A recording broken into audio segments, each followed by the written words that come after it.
What's up, everyone? Welcome back to another Shaq's Outdoor Adventure. Back at it. It's about that time of the year. It's almost March. It's actually, I think today is actually March 1st, 2020. So yesterday was actually leap year. Pretty interesting. With that said, I am getting everything we need to do ready for the spring.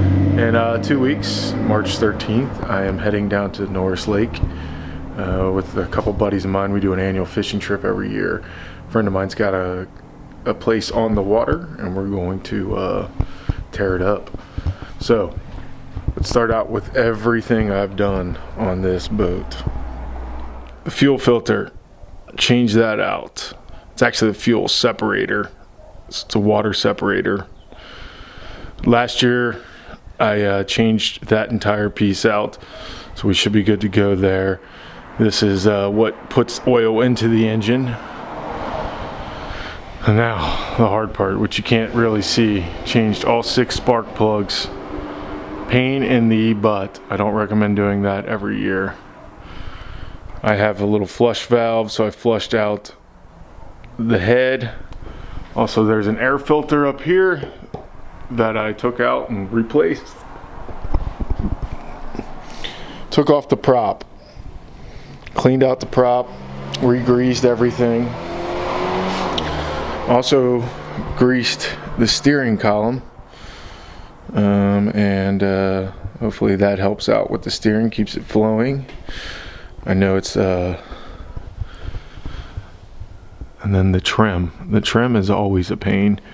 So as soon as I opened the cap up right there, trim fluid started flying out, which is actually just 10W30. Found that out. So I refilled that back up. And then,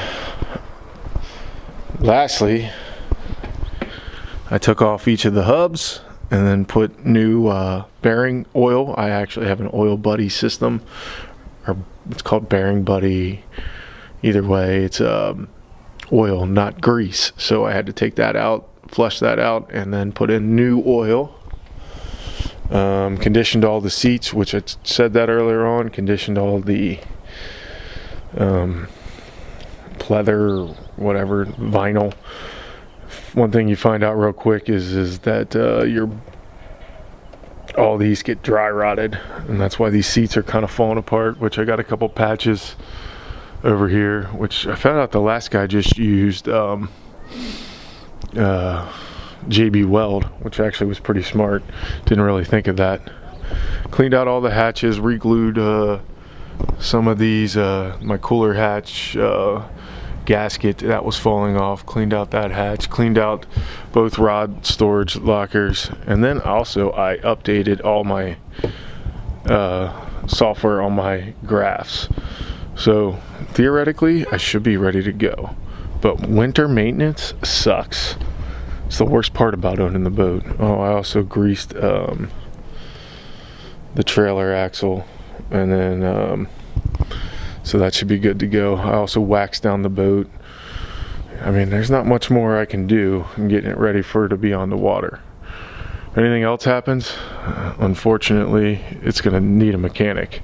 I can only do so much. So with that said, guys, if you got any questions on how to do any of these, or want me to do a video on specifically what I did to actually do these things, each motor is a little different.